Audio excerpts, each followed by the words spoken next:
ఈ మధ్య సోషల్ మీడియాలో దేవుని ఆరాధన క్రమం గురించి రకరకాల డిస్కషన్స్ అవుతూ ఉన్నాయి.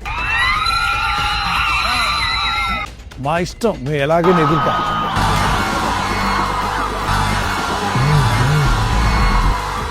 చాలా ఎక్స్ట్రీమ్గా వెళ్ళిపోతున్నాం. ఎందుకు గంతులేస్తున్నారు? ఏసై కోసం గంతులేస్తున్నాం. ఎందుకు వేళ్ళేస్తున్నారు? ఏసై కోసం వేళ్ళేస్తున్నాం.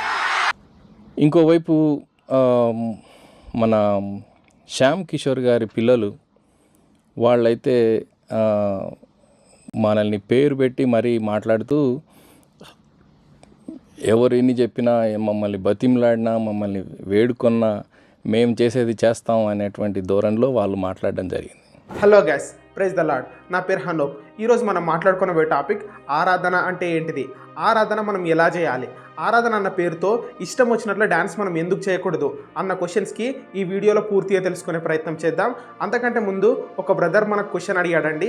అదేంటిదంటే why Indian Christians still holds Hindu names అని చెప్పేసి, ఇంకా ఇండియన్ క్రిస్టియన్స్ హిందూ పేర్లనే ఎందుకు ఉంచుకున్నారని చెప్పేసి. దానికి ఆన్సర్ ఏంటిదంటే ప్రభువైన యేసుక్రీస్తు వారు మతం మార్చుకోమని చెప్పలేదు, కులం మార్చుకోమని చెప్పలేదు, పేరు మార్చుకోమని చెప్పలేదు. ప్రభువైన యేసుక్రీస్తు వారు ఏం మార్చుకోమని చెప్పారనంటే మనసు మార్చుకోమని చెప్పారు, నన్ను వెంబడించమని చెప్పారు. అందుకే ఇండియాలో ఉన్న క్రిస్టియన్స్ ఇంకా అవే పేర్లతోటి కంటిన్యూ అవుతున్నారు. కొంతమంది బాప్తిజం తీసుకున్న తర్వాత వాళ్ళ పేర్లను మార్చుకుంటారు, అది వాళ్ళ వ్యక్తిగతం.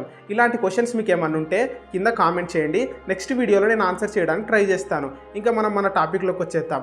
బైబిల్లో మొట్టమొదటి ఆరాధన ఎక్కడ జరిగిందో తెలుసా? ఆదికాండం 4వ అధ్యాయంలో జరిగింది.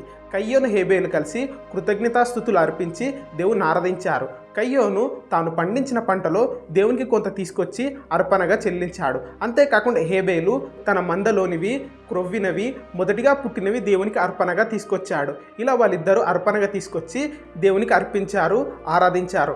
అప్పుడు దేవుడు హేబేలు అర్పణను లక్ష్య పెట్టాడు, కానీ కయ్యోను అర్పణను లక్ష్య పెట్టలేదు.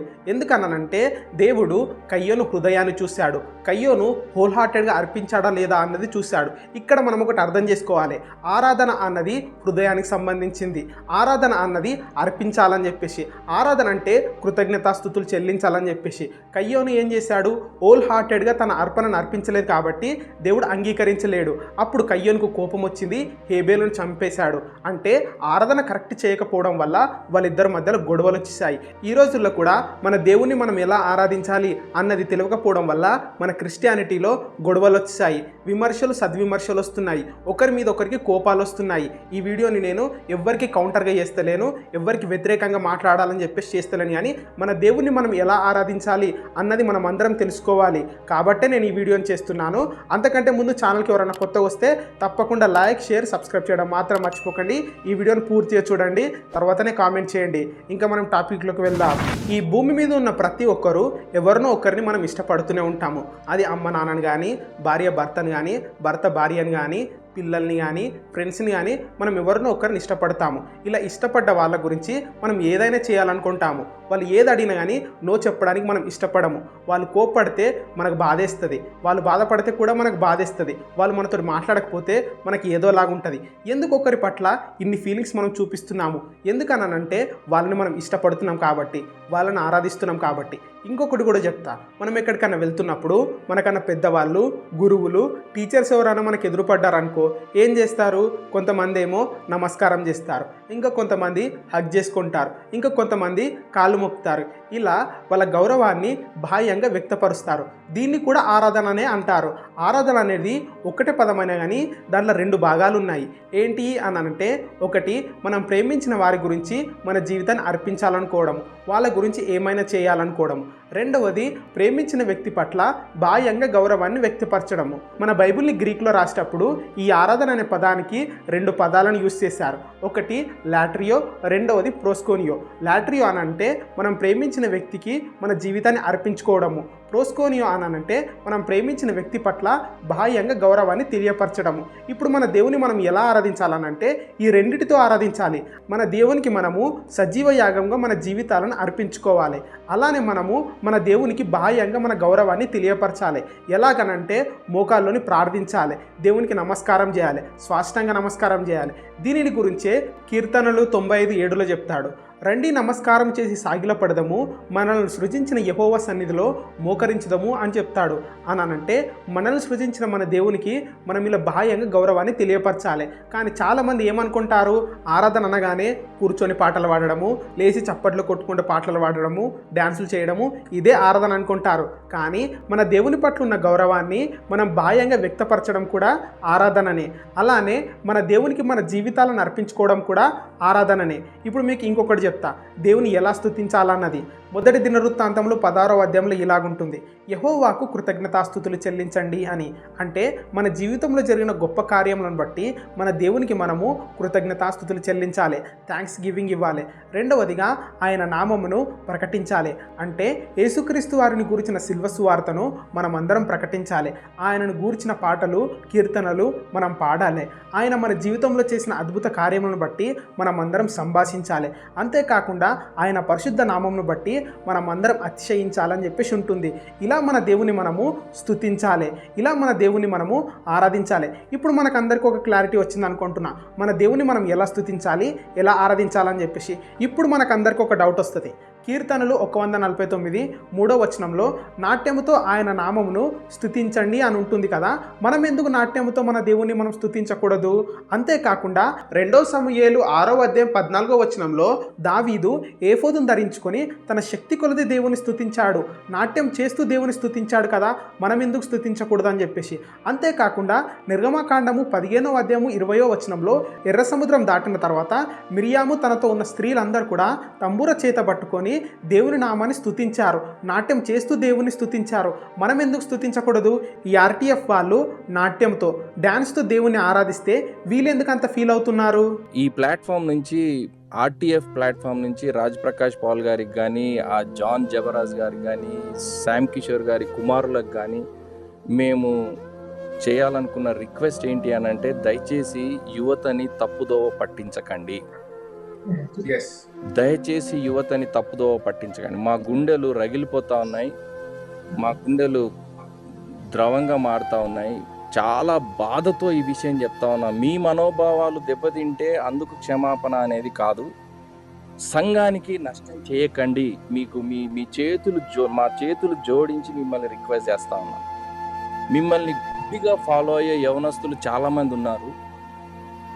ఊర్లలో నుండి వచ్చిన వాళ్ళు, హాస్టళ్లలో ఉండేవాళ్ళు, ఏమంటారు, ఉద్యోగాలు చేసుకునే వాళ్ళు, యవనస్తులంతా ఈ మ్యూజిక్ అట్రాక్ట్ అయ్యి, మీరు పెట్టే స్టేజీలకు అట్రాక్ట్ అయ్యి వచ్చేటువంటి యవనస్తులను దయచేసి మీరు తప్పుదోవని తీసుకెళ్ళొద్దు. The thing is, అందరూ ఏంటంటే elder people, they're all preachers. They all preach, కానీ at the same time they are preaching and criticizing. అదే half an hour instead of నా మీద కాకుండా if they preach, they can save some souls. And also speaking on behalf, it is not easy to fill up LB stadiums. It is not easy.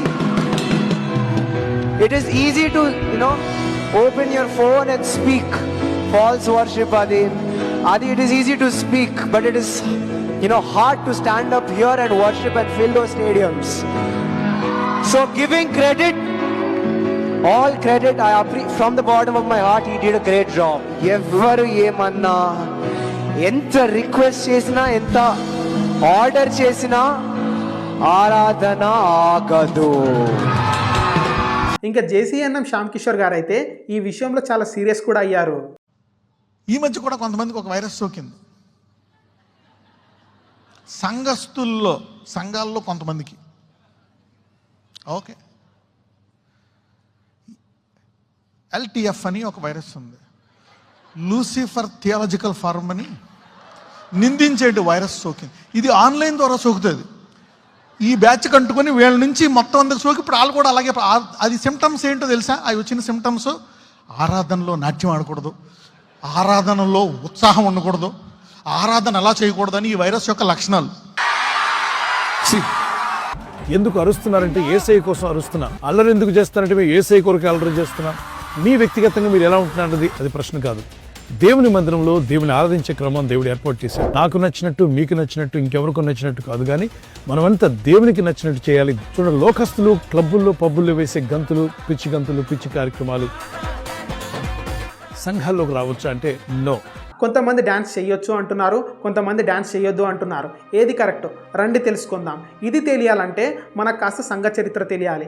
ఆదిమ సంఘంలో 120 మందితో ఉన్న సంఘము ఈరోజు ఇన్ని దేశాలకు ఇన్ని ప్రాంతాలకు స్ప్రెడ్ అయిందంటే దీని వెనకాల చాలా కారణాలు ఉన్నాయి. అందులో ఒకటి బైబిల్ సిద్ధాంతాన్ని కల్చర్లోకి తీసుకొని రావడము. ఈ సిద్ధాంతాన్ని ఎలా తీసుకొని రావాలని చెప్పేసి అపోస్తుల కార్యములు 15వ అధ్యాయంలో ఒక కౌన్సిల్ పెట్టారు. ఇదే ఫస్ట్ కౌన్సిల్ అనొచ్చు. దీనిని జెరూసలేం కౌన్సిల్ అని కూడా అంటారు. ఈ కౌన్సిల్లో వాళ్ళు కొన్నింటిని అవాయిడ్ చేయాలనుకున్నారు. అవేంటి అంటే విగ్రహ సంబంధమైనవి, అపవిత్రమైనవి అవాయిడ్ చేయాలనుకున్నారు. క్రిస్టియానిటీలోకి తీసుకొని రావద్దనుకున్నారు. విగ్రహ సంబంధం కానివి, అపవిత్రం కానివి మనం టచ్ చేయాల్సిన పని లేదు అనుకున్నారు. అయితే ఈ డ్యాన్స్ విషయానికి వస్తే మన ఏషియన్ కంట్రీస్లో ఈ డ్యాన్స్ అనేది ఒక కల్చర్లో భాగం. మనము పెళ్లిలో డ్యాన్స్ చేస్తాము, శవం ముందర డ్యాన్స్ చేస్తాము, బర్త్డేలో డ్యాన్స్ చేస్తాము, విగ్రహాల ముందర డ్యాన్స్ చేస్తాము. ఇప్పుడు క్వశ్చన్ ఏంటిదంటే ఈ కల్చర్ని మన సంఘంలోకి తీసుకొని రావాలన్నా వద్దా, క్రిస్టియానిటీలోకి తీసుకొని రావాలా వద్దా అన్నది క్వశ్చన్. ఈ డ్యాన్స్ గురించి ఇంకా లోతుగా వెళ్ళి తెలుసుకుంటే ఈ డ్యాన్స్లో కొన్ని విగ్రహ సంబంధమైన భంగిమలు ఉంటాయి. అలానే కొన్ని పోజులు ఉంటాయి. ఇలా ఇలా ఇలా అని చెప్పేసి కొన్ని పోజులు ఉంటాయి. ఈ పోజెస్ అన్నీ కొన్ని చెడార్థాలకు సూచనలుగా ఉంటాయి, కొన్ని కల్చర్స్ని సూచిస్తాయి. ఇప్పుడు మనం డ్యాన్స్ చేస్తున్నప్పుడు ఈ పోజెస్ని మనం తెలియకుండానే చేస్తాము. మనం తెలియకుండానే విగ్రహ సంబంధమైన భంగిమలు చేస్తూ ఉంటాము. మన దేవుడు క్రొత్త నిబంధనలు చూసుకున్నా, పాత నిబంధనలు చూసుకున్నా పరిశుద్ధుడు. ఆయన ముందట మనం ఎలాగుండాలి? పరిశుద్ధంగా ఉండాలి. ఆయన ముందట ఎలాగుండాలి? మనం రెస్పెక్ట్ఫుల్గా ఉండాలి, డిగ్నిటీగా ఉండాలి, గౌరవిస్తూ ఉండాలి. ఆయన సన్నిధిలోకి వచ్చి ఇలా విగ్రహ సంబంధమైన భంగిమలు చేస్తూ, తీన్మార్ డ్యాన్సులు చేస్తూ, ఇష్టం వచ్చినట్ల పోజులు ఇస్తూ ఇలా డ్యాన్స్ చేయడం అనేది అస్సలు మంచిది కాదు. వీటినే అల్లరితో కూడిన ఆటపాటలు అని కూడా బైబిల్ చెప్తుంది. ఇప్పుడు మీకు ఇంకొక డౌట్ వస్తుంది.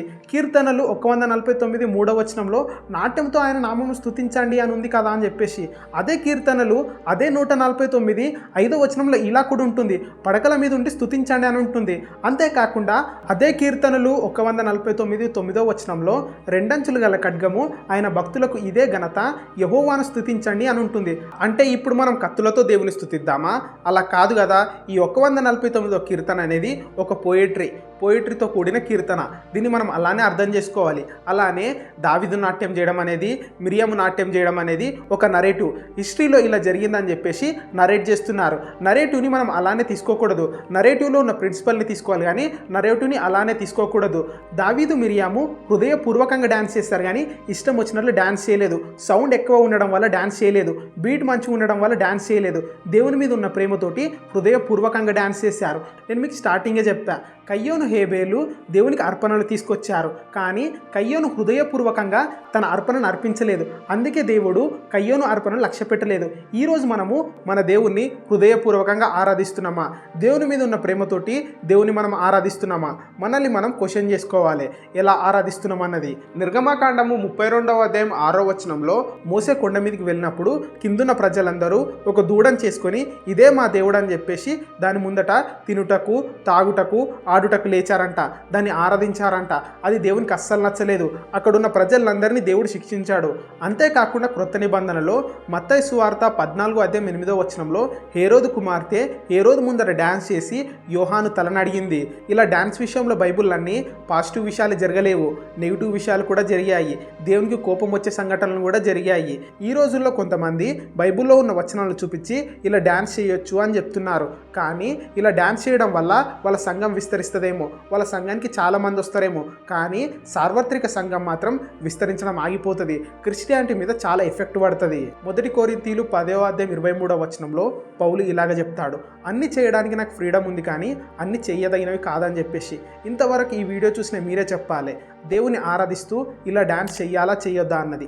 మా ఇన్ఫర్మేషన్ కనుక మీకు నచ్చినట్లయితే తప్పకుండా లైక్, షేర్, సబ్స్క్రైబ్ చేయడం మాత్రం మర్చిపోకండి. ఒకసారి ఛానల్ మొత్తం చెక్ చేయండి, చాలా మంచి వీడియోస్ ఉన్నాయి.